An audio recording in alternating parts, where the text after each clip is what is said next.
J'ai commencé mon intervention le matin en troublant un peu nos cœurs, en évoquant certains hommes qui ont marché sur la terre avant nous, ce qu'ils ont touché en Dieu qui les a rendus si pertinents, au point que leur pertinence a défié les alliances et défié les dispensations.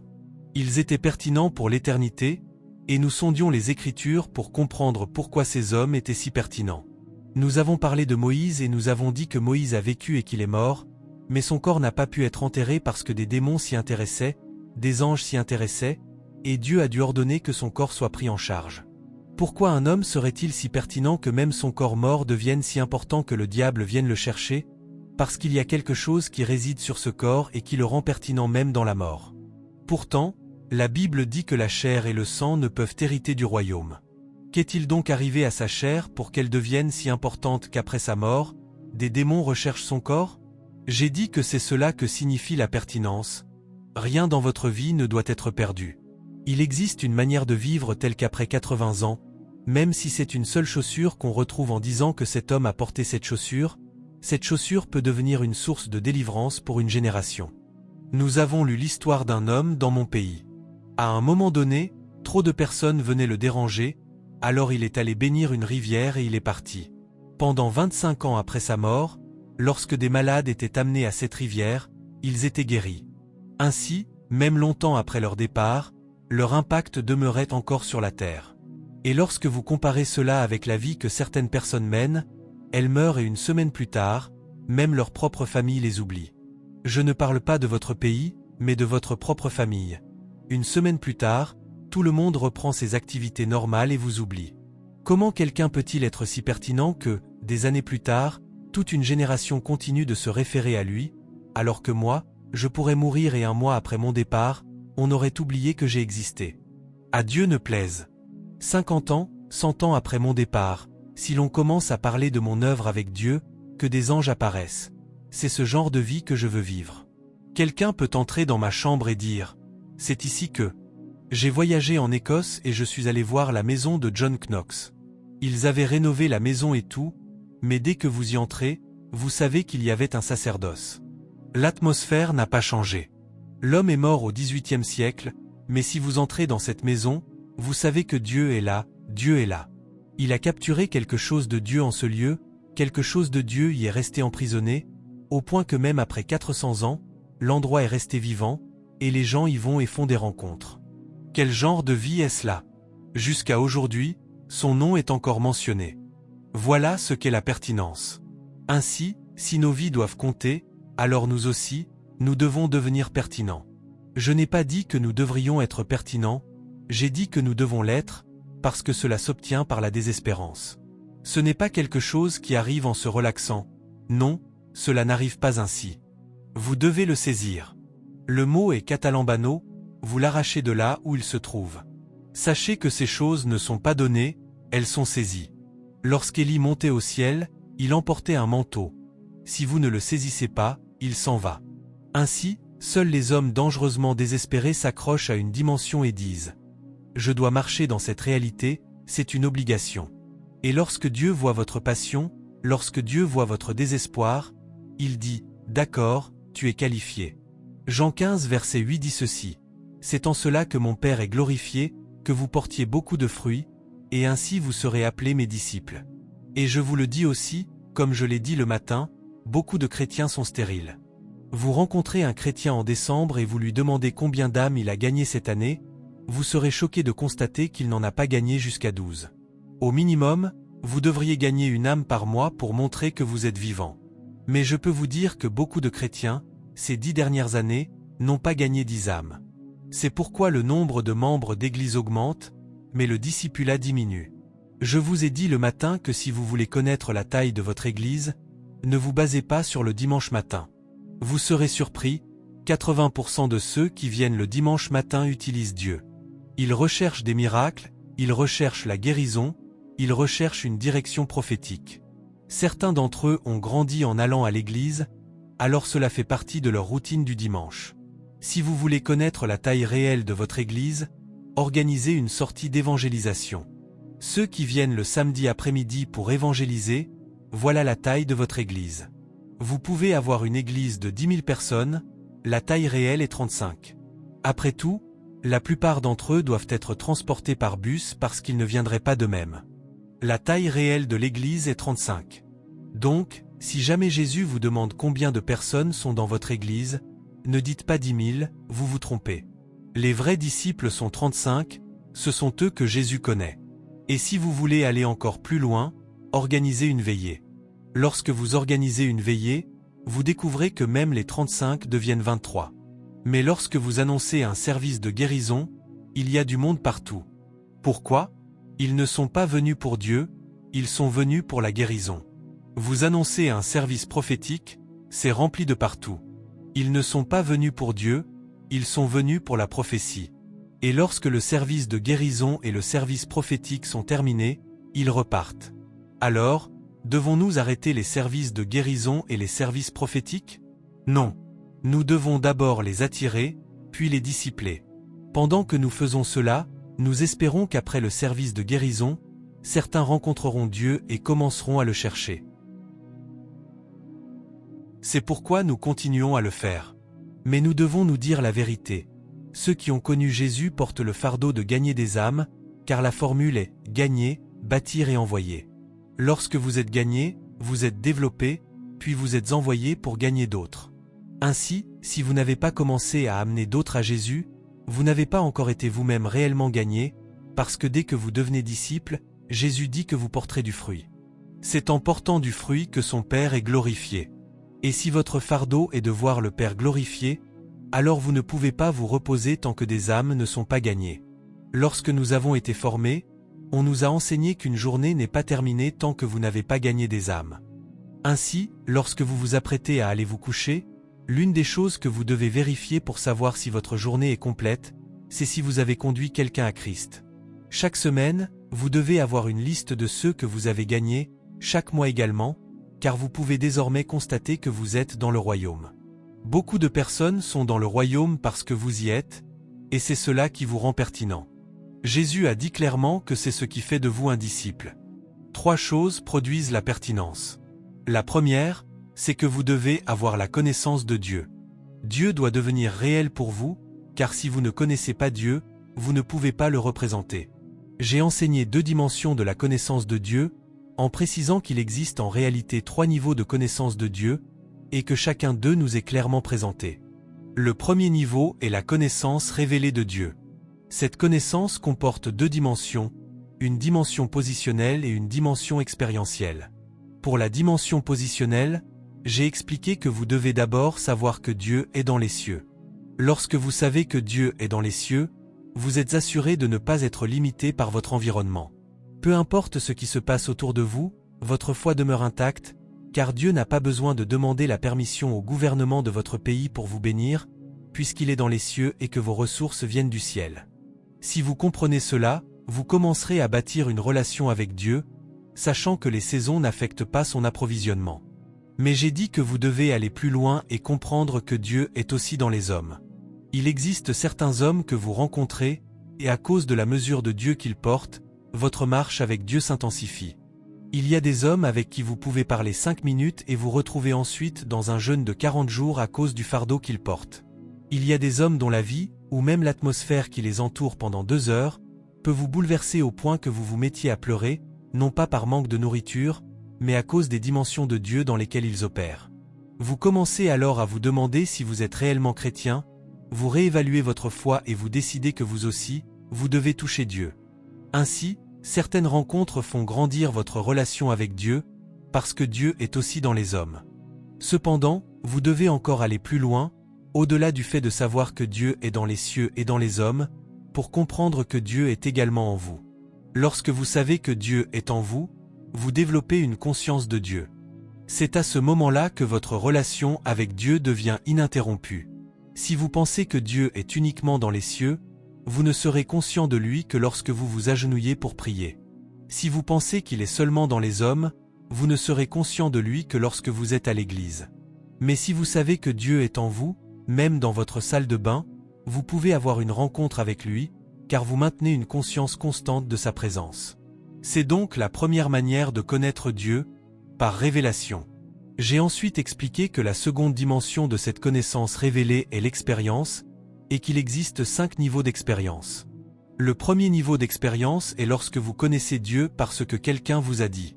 Vous pouvez répéter ce que vous avez entendu dire au sujet de Dieu. C'est une connaissance scientifique ou doctrinale de Dieu. Mais vous devez quitter ce niveau pour entrer dans une dimension où le Saint-Esprit lui-même commence à vous donner une révélation de Dieu. À ce stade, vous ne parlez plus de Dieu simplement parce que vous avez entendu un prédicateur. Le Saint-Esprit vous communique lui-même cette connaissance. La connaissance scientifique ou doctrinale de Dieu est appelée gnosie, vous pouvez expliquer Dieu. Mais lorsque le Saint-Esprit commence à vous révéler Dieu personnellement, cette connaissance est appelée eido. À ce niveau, vous êtes conscient de Dieu parce que le Saint-Esprit vous en parle, et Dieu devient plus réel pour vous. Cependant, vous devez encore progresser jusqu'au point où le Saint-Esprit ne se contente plus de vous révéler Dieu, mais vous introduit dans la réalité de Dieu, et vous commencez à marcher avec lui. Vous passez alors de la simple connaissance de Dieu à la conscience de Dieu, puis à la marche avec Dieu. Lorsque vous lisez votre Bible et que vous examinez les différents termes liés à la connaissance, vous découvrez cette progression. De gnosie, qui est la connaissance de Dieu par information, à eido, qui est la conscience de Dieu, puis à épignosie, qui est l'expérience de Dieu. Lorsque vous atteignez ce niveau, il vous est alors demandé d'appliquer le Dieu que vous connaissez. Par exemple, si vous marchez avec Dieu pendant un certain temps, vous commencez à observer des schémas. Vous remarquez que lorsque vous priez, certaines choses se produisent. Peut-être que chaque fois que vous priez, vos mains commencent à brûler, et lorsque vous touchez les malades, ils sont guéris. Après 2 ou 3 occurrences, vous comprenez que lorsque vos mains brûlent, cela signifie la guérison. Vous pouvez alors appliquer cette expérience. Vous êtes passé de la connaissance de Dieu à la conscience de Dieu, puis à l'expérience de Dieu, et maintenant vous appliquez Dieu. Ainsi, peu importe la maladie, qu'il s'agisse d'un cancer ou d'un simple mal de tête, vous attendez simplement que vos mains s'embrasent. Dès que cela se produit, ce que dit le médecin ne vous concerne plus. Si vous touchez, la personne sera guérie. À ce niveau, vous connaissez Dieu au point de pouvoir l'appliquer. Cette dimension de connaissance est appelée ginosko. Ensuite, vous passez au niveau final appelé dokimazo. À ce stade, vous devenez comme un maître, vous êtes capable de prouver Dieu.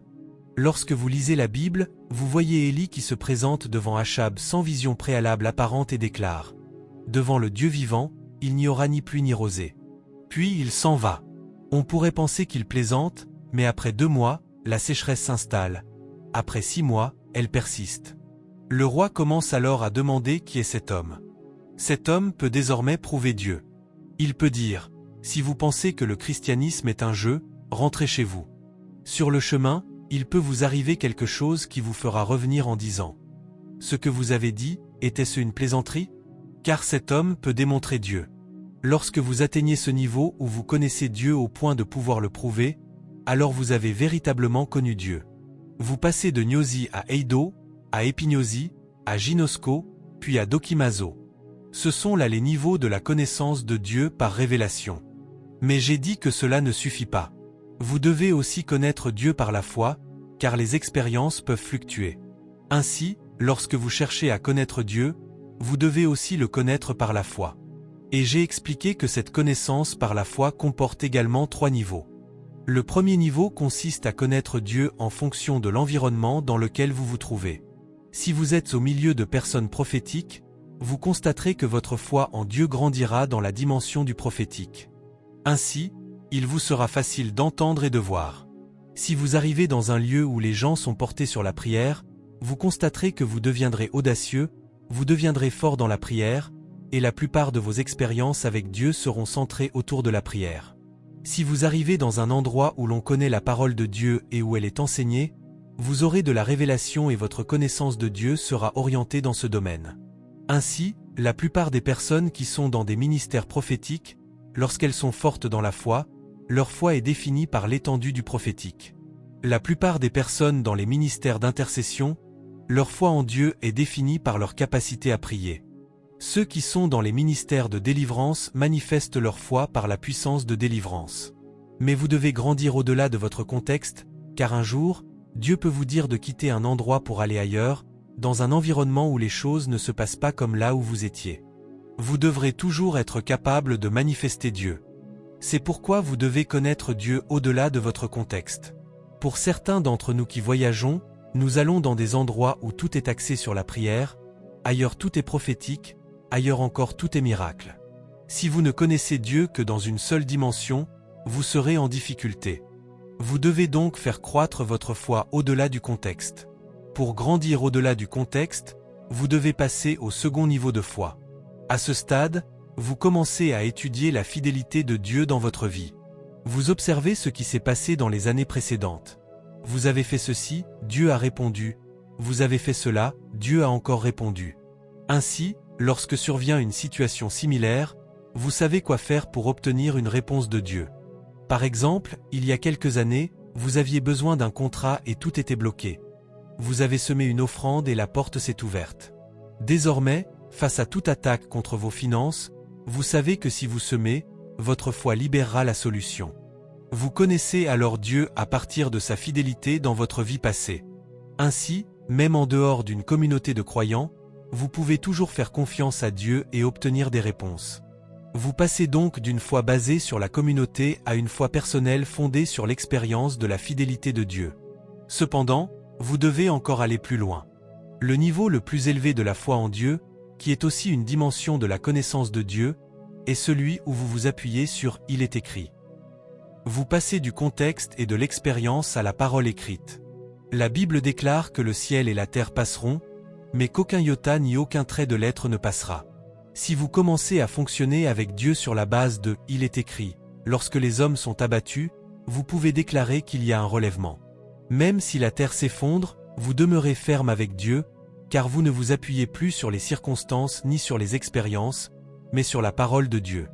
Un homme qui s'appuie sur la parole connaît Dieu plus profondément que celui qui se base uniquement sur ses expériences. C'est pourquoi Pierre a dit qu'aucune prophétie de l'Écriture ne peut être un objet d'interprétation particulière, car ce sont des hommes inspirés par l'Esprit de Dieu qui ont parlé. Avant de dire cela, Pierre avait expliqué qu'ils avaient été avec Christ sur la montagne de la Transfiguration, qu'ils avaient été témoins oculaires et qu'ils avaient vu ses expériences. Mais il a ajouté qu'ils possèdent une parole prophétique plus certaine. Ainsi, même s'ils ont eu des visions et des expériences, ils croient davantage en la parole écrite qu'en leurs propres expériences. Ils ont vu de leurs yeux, mais ils s'appuient davantage sur l'Écriture. C'est pourquoi toute personne qui veut marcher avec Dieu doit comprendre que la prophétie de l'Écriture ne dépend pas de l'expérience humaine, mais qu'elle exprime la pensée de Dieu en tout temps. Si vous voulez connaître Dieu dans la dimension de la foi, vous devez intégrer toutes vos expériences dans le cadre de l'Écriture. C'est pour cela que nous disons que ce qui est en dehors de la Bible comporte un risque. Ce n'est pas qu'il n'existe pas d'expériences qui ne sont pas mentionnées dans la Bible, il y en a beaucoup.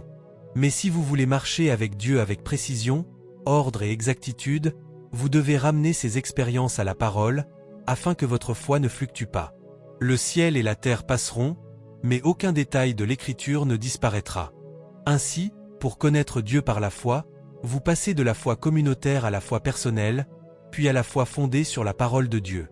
Le troisième niveau de la connaissance de Dieu est la consécration. Si vous voulez connaître Dieu, vous devez embrasser la consécration. J'ai également présenté 3 niveaux de consécration. Le premier niveau est la prière et la parole. Il est impossible de connaître Dieu sans passer du temps dans la prière et dans l'étude. C'est ce que faisaient les apôtres. Dans Actes 6 verset 4, Pierre a déclaré qu'il n'était pas convenable pour eux de s'occuper des tables, mais qu'ils se consacraient à la prière et au ministère de la parole. Ils ne disaient pas simplement qu'ils prieraient ou qu'ils étudieraient, mais qu'ils se donnaient entièrement à cela. Cela signifie que la prière et l'étude possédaient leur vie, définissaient leur existence. Peu importe que vous soyez apôtre, prophète, homme d'affaires ou dirigeant, chacun doit prier et chacun doit étudier s'il veut connaître Dieu. Ensuite, vous passez au deuxième niveau de consécration, qui est la pureté. La Bible dit que le fondement de Dieu demeure ferme et que le Seigneur connaît ceux qui lui appartiennent, et que quiconque invoque le nom du Seigneur doit s'éloigner de l'iniquité. Si vous ne vous éloignez pas de l'iniquité, vous ne pouvez pas marcher avec Dieu. Il est également écrit de sortir du milieu des choses impures et de ne pas y toucher, car ceux qui portent les vases de Dieu doivent être purs. Ainsi, si vous voulez connaître Dieu, vous devez marcher dans la pureté, car il existe des dimensions où vos dons ne suffiront plus. Ésaïe était prophète, il entendait la voix de Dieu et pensait connaître Dieu, jusqu'au jour où il a eu une vision du Seigneur dans le temple et a déclaré « L'année de la mort du roi Osia, j'ai vu le Seigneur. » Il fonctionnait par don, il entendait la voix de Dieu, mais il a alors compris une dimension plus profonde de la connaissance de Dieu. Il y a aujourd'hui beaucoup de personnes dans le monde qui utilisent des dons. Elles peuvent prier pour les malades et les malades sont guéris, elles peuvent donner des paroles prophétiques, mais cela ne signifie pas qu'elles connaissent Dieu. Si vous connaissez réellement Dieu, cela se manifestera par votre niveau de pureté, car quiconque se tient dans les parvis d'Abba doit être saint, doit être pur. Vous ne pouvez pas vous tenir là-bas autrement. Il est dit que Dieu a des yeux trop purs pour voir l'iniquité. C'est pourquoi, parmi les hommes, nous pouvons célébrer les personnes qui ont des dons, mais dans le monde spirituel, on ne s'intéresse pas à vos dons. On regarde votre vêtement, on regarde s'il est pur. Si votre vêtement n'est pas pur, vous ne pouvez pas vous tenir dans les parvis de Dieu. Un prophète national est apparu dans la salle du trône et il a vu la gloire. Immédiatement, sans que personne ne lui demande quoi que ce soit, il a commencé à se confesser, car dans ce lieu, on ne donne pas de parole de connaissance. Tout le monde sait tout. Ce n'est pas un endroit où l'on vient dire ce que l'on a vu. Personne ne sera impressionné, car tous ont la compréhension. Lorsque vous entrez là-bas, c'est votre pureté qui détermine votre position. Sans qu'on le lui demande, le prophète a dit « Je suis un homme aux lèvres impures, pardonne-moi, je suis un pécheur, je ne suis pas à ma place. » Comment un prophète national peut-il ne pas être capable de se tenir là, sinon parce qu'il ne comprenait pas que connaître Dieu est lié à la pureté. Il a reconnu qu'il était un homme aux lèvres impures, issu d'un peuple aux lèvres impures, et qu'il ne pouvait pas se tenir devant Dieu. Dans ce lieu, il est question de pureté. Les anges chantent « Saint, Saint, Saint est le Seigneur, Saint, Saint, Saint ». C'est ce qu'ils font éternellement. C'est une affaire de pureté. L'un des séraphins a pris un charbon ardent et a touché sa bouche en disant que son iniquité était ôtée. Ce prophète national était présent dans cette rencontre, et Dieu demandait « Qui enverrons-nous » Cela signifie que vous pouvez avoir des dons sans être envoyé.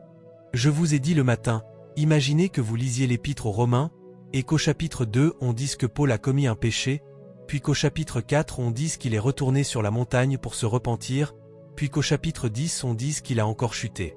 Arrivé au chapitre 15, vous diriez que ce n'est pas la Bible et vous abandonneriez. Même David, qui est tombé une fois, et après sa repentance, il n'est pas retombé ainsi. Quel est donc votre problème? En janvier vous tombez, en mars vous tombez, en novembre vous tombez, et avant janvier suivant vous êtes encore dans le péché. Êtes-vous vraiment envoyé au ministère? Et nous venons avec des doctrines trompeuses pour dire aux gens que peu importe ce qu'ils font, ils sont pardonnés. C'est un mensonge. La Bible dit que l'héritier, tant qu'il est enfant, ne diffère pas d'un serviteur. On n'envoie pas des enfants. Qui est un enfant? C'est celui qui vit dans le péché et demande constamment pardon. Ainsi, beaucoup d'apôtres et de prophètes sont encore des enfants. Oubliez les dons, le fait de rassembler des foules ne signifie pas que Dieu vous connaît. Si vous avez un don, Dieu n'a pas besoin de vous envoyer pour que les gens viennent. Si vous priez pour les malades et qu'ils sont guéris, les gens viendront parce qu'ils ont besoin de guérison. Si vous donnez des paroles prophétiques, ils viendront parce qu'ils ont besoin de direction. Mais Dieu connaît ceux qu'il envoie. Il est dit que le fondement de Dieu demeure ferme, et que le Seigneur connaît ceux qui lui appartiennent. Ceux que Dieu envoie sont marqués par la pureté. Il est dit que si quelqu'un se purifie, il sera un instrument utile entre les mains du Maître. C'est donc votre pureté qui détermine si Dieu vous a envoyé. Et lorsque nous arriverons au ciel, vous serez surpris de constater que beaucoup de ministères influents n'étaient pas envoyés. Ils avaient simplement des dons, et parce qu'ils avaient des dons, des gens se sont rassemblés autour d'eux. Mais lorsqu'ils arrivent au ciel, on ne les reconnaît pas. Lorsque Dieu a dit « Qui enverrons-nous ?», le prophète n'a même pas osé répondre, car ce qu'il voyait lui faisait comprendre qu'il devait encore apprendre les voies de la pureté. Si vous voulez connaître Dieu, votre vêtement doit être pur. Payez le prix pour être saint. Ne faites pas de compromis parce que tout le monde en fait. Comme Joseph, tenez ferme. Si vous devez fuir devant la tentation, fuyez. Ce que vous faites, c'est préserver votre vêtement. Un jour viendra où Dieu vous enverra devant les rois. Joseph avait des dons pendant 30 ans, mais il n'était pas envoyé. C'est Dieu qui vous envoie après que vous avez passé l'épreuve de la pureté. Je vous le dis, beaucoup de personnes qui exercent un ministère aujourd'hui sont en réalité des instruments du mal. Des milliers de personnes se rassemblent, mais examinez de près. Ils ont formé quelques personnes, et ces personnes ont détruit de nombreuses familles. Ce qui se passe là est destructeur. C'est une scène où le nom de Dieu est invoqué, mais qui sert d'autre chose. Beaucoup de dirigeants ont profité des gens, et aujourd'hui certains disent que Dieu n'existe pas. Pourquoi? Parce qu'ils ont rencontré de faux apôtres, de faux prophètes, de faux pasteurs, qui ne leur ont pas montré Jésus mais les ont exploités. Leurs cœurs se sont endurcis.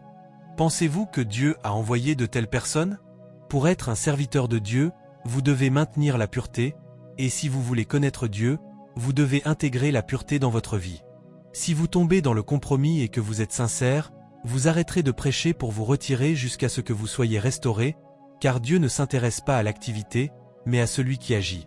Si votre vêtement n'est pas pur, ce que vous appelez prédication devient dangereux, car vous transmettez une influence qui corrompt.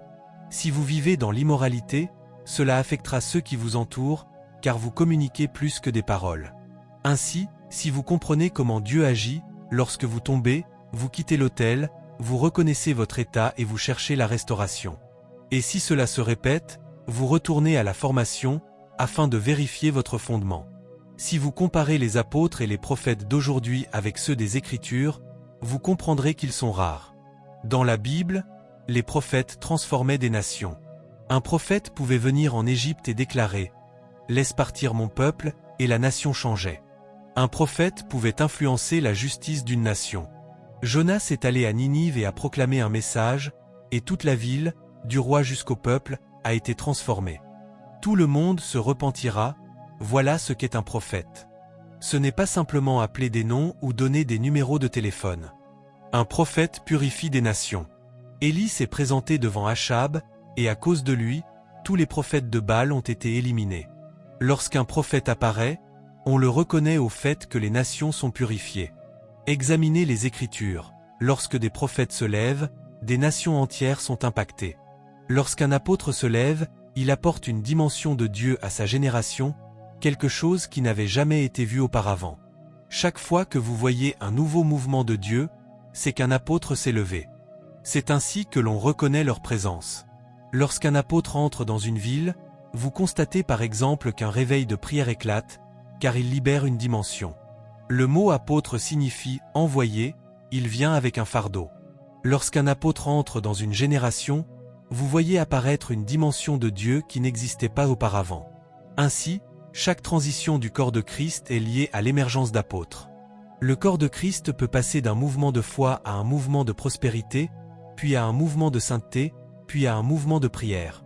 Ce sont les apôtres qui rendent cela possible. Vous pouvez retracer leur impact et dire que lorsque ces personnes sont apparues, le ministère de guérison a commencé, ou que le réveil de prière a pris naissance. Chaque mouvement apostolique porte une signature, il ouvre le corps de Christ à une nouvelle dispensation. Lorsqu'un apôtre entre dans un territoire, il l'ouvre au mouvement de Dieu. Lorsqu'un évangéliste vient, des âmes sont gagnées, mais lorsqu'un apôtre vient, quelque chose change dans ce territoire, car il ne vient pas seulement pour gagner des âmes, il vient pour redéfinir les lois spirituelles de ce lieu. C'est ainsi que fonctionne le ministère apostolique. Autrefois, des hommes entraient dans des villes avec une dimension particulière.